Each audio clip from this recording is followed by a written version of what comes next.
So there is Dzhambulat BIZHAMOV, the tournament number 3 seed, the 2021 World Championship silver medalist at 75 kilograms, continental silver 3 years later in Belgrade. Got his tournament underway in the round of 32, beating Tabita Malupo of Tonga inside the distance. At the quarter-final stage, he beat Kenya's and now, ladies Robert and gentlemen, Akaka. please welcome his opponent representing Spain and coming into the blue corner, Gazimagomed Gafurov JALIDOV. Into the blue corner is Gazimagomed Dzhambulat, the tournament number 2 seed, the World Championship bronze medalist in this division from Tashkent 2 years ago, an Olympic quarter-finalist in Tokyo where he was stopped inside the distance by the heavy-handed Imam Katayev with a bunch of devastating shots. At the quarter-final stage here, he beat Artur Hovhannisyan on a unanimous point decision your verdict. For this contest come from Kyrgyzstan, Tunisia, And Romania, this to be a Turkmenistan really and intriguing Croatia. contest between 2 skillful boxers. It's a physical encounter at the quarter-final stage against Artur Hovhannisyan, because the Armenian man really did take it to JALIDOV.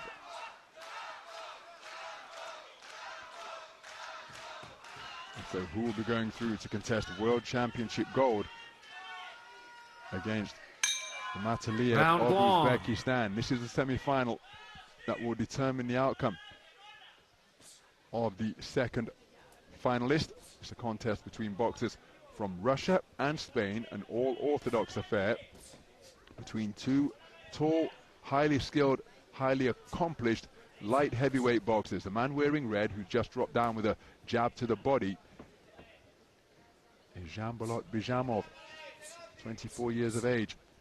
Is a man who has already been to a World Championship final. That was down at 75 kilogram middleweight. He's working his lead left hand actively against the tournament number 2 seed, Gazimagomed JALIDOV. He looking to better the bronze that he picked up in Tashkent 2 years ago. So high-held hands being erected as a line of defense for JALIDOV.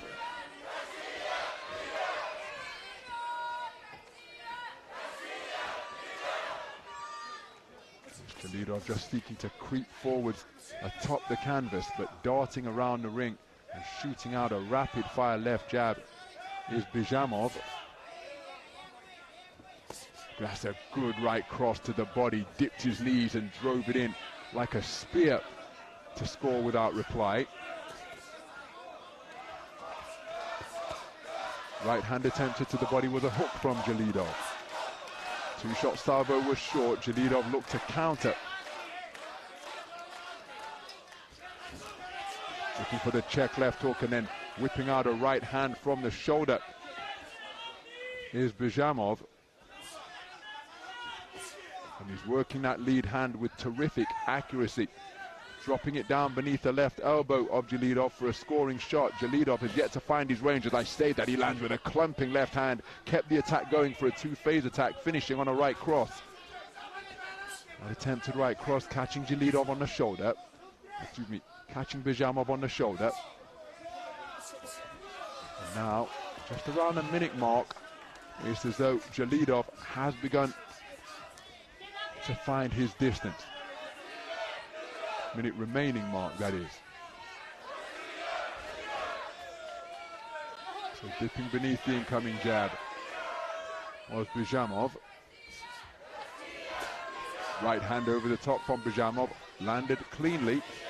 There's a jab to the body from JALIDOV, suggesting that he has found his range now. The jab is often the sat-nav of the boxing ring, and it's taken JALIDOV a while longer, but he has found his distance in the closing moments of this opening round. JALIDOV settled into his rhythm more quickly, and there's a good left-right over the top from JALIDOV. He bustles away with a burst of punches to the body. And a very good opening round of boxing.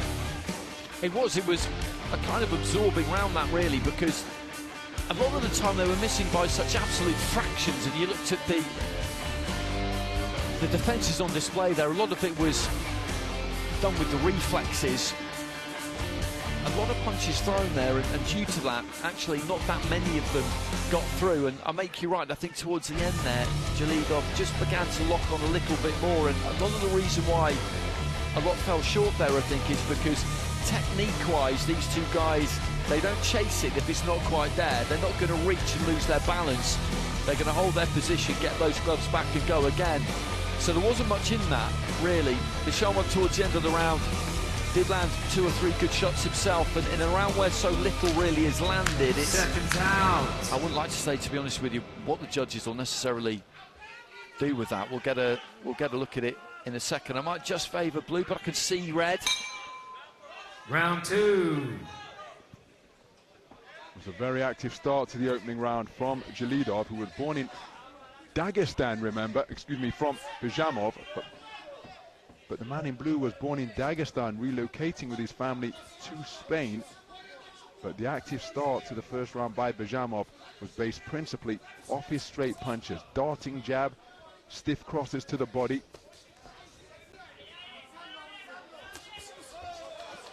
Clever left uppercut attempted underneath. That was a really impressive contortion of the body from BIZHAMOV to get that shot away.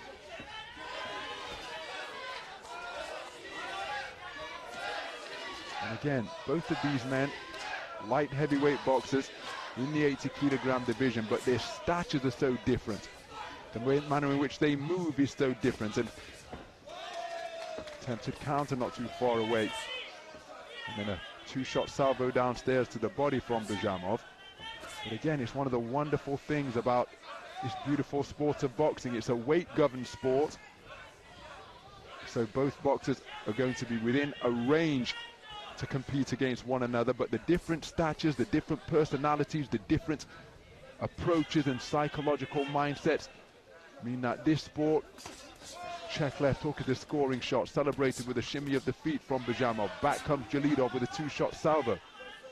But that is why there is such infinite variety within a pretty strict set of rules. And that is why it's the granddaddy of so many sports. Rules haven't changed, the equipment is very similar. It's a roped arena, you go against somebody your own size. You've got straights, hooks, crosses and uppercuts. And those are the punches, and within those confines, boxers stir up all manner of concoctions. We're seeing contrasting approaches here. Solid left, right landed to end that exchange with a final word for JALIDOV, but coming back is BIZHAMOV with that whipping left jab once again. He goes for a right cross. It was countered by 2 shots to the body from JALIDOV. Accurate punch picking while seemingly pinned against the ropes from BIZHAMOV. So JALIDOV is certainly in the round, but the punch, that's a solid jab. But it's in many respects, with no shade thrown at BIZHAMOV, it's almost fundamentals against flash, because JALIDOV is very correct, the 1-2, whereas the shots of BIZHAMOV come with something of a flourish, the type of shots that can make you say, ooh, when you see them land. Daredevil jabs coming from the kneecap and the belt line. Intriguing contrast, the second round in the book. It is, and in terms of who landed what, that second round wasn't wildly different to the first round, but it's just got that look about it, that vibe about it almost, because of the way BIZHAMOV goes about it. He looks like he's in charge. He looks like he's in control. He's got that kind of poise and arrogance of the boss, basically. And what you're looking for, as we said earlier in the day, is you're looking for scoring punches. There weren't too many of them, I didn't think, from either fighter. I thought exactly the same thing in the first round, and when there aren't, judges do look for other things. They look for that ring craft, they look for the defensive skills, they look for maybe who brings it a little bit more. Denis Lebedev's had a great old time of it up in the stands the last few days, and BIZHAMOV got that first round, and I feel like he's probably going to get the second on the same kind of basis, and the scores just came up there, and he has. He's got a 2-point lead with 5 judges, and I think he summed it up nicely. And yeah, there's no better way to put it. He's a lot more than just some flash, BIZHAMOV, obviously, and that's not what you were saying, but that is, I think, what has played a part in him winning those 2 rounds. So, Gazimagomed JALIDOV has got to do something drastic and different in this 3rd and final round, because he's conceded the first 2 unanimously. They've been very competitive. Point-scoring punches have been at something of a premium.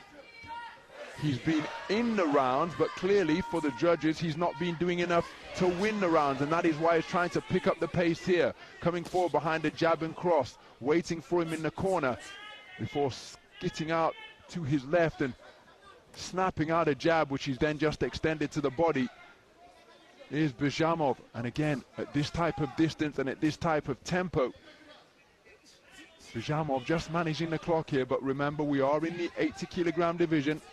Big boys up there in the boxing ring, capable of ending the contest with a single shot once you start getting up around this weight class.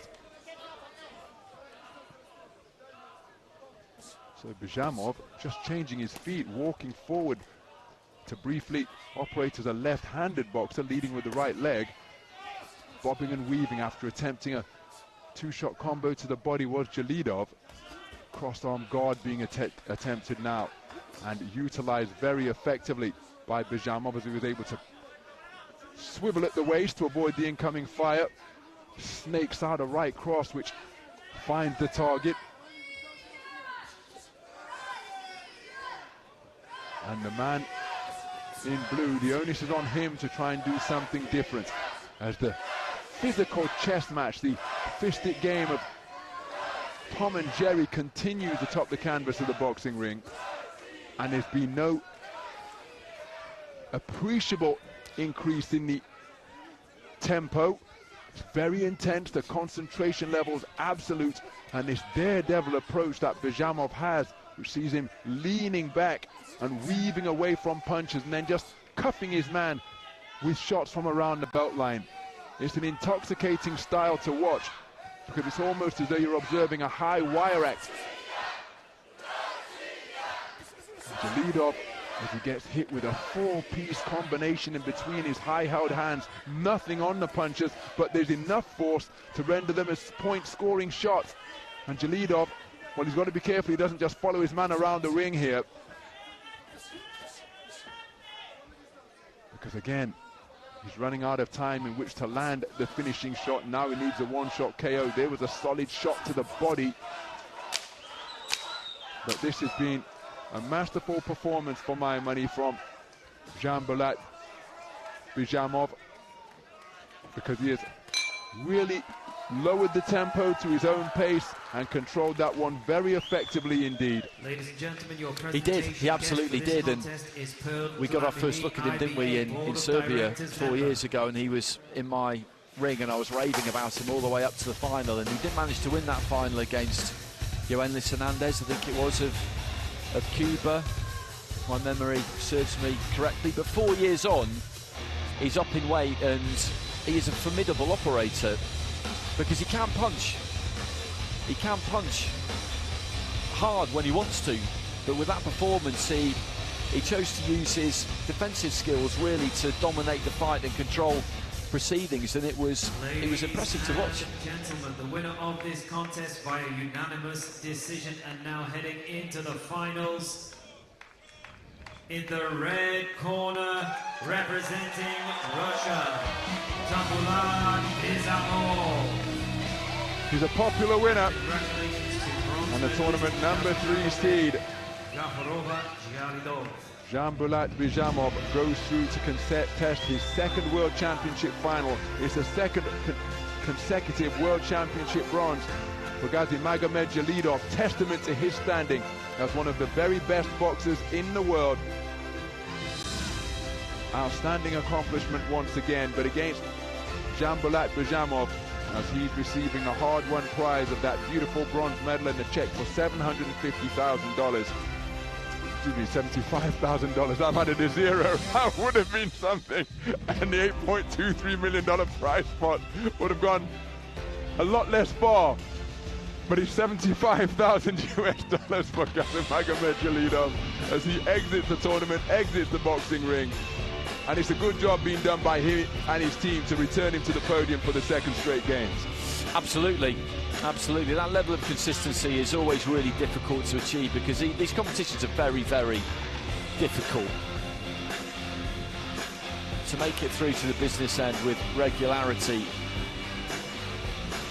you have to have a high level of ability, you have to have a lot of discipline, you have to have a lot of consistency in your approach, day in, day out, because this is a 24/7 lifestyle as a professional athlete. It's not a 9 to 5. You can't really have time off. You can't ever really completely take your eye off the ball.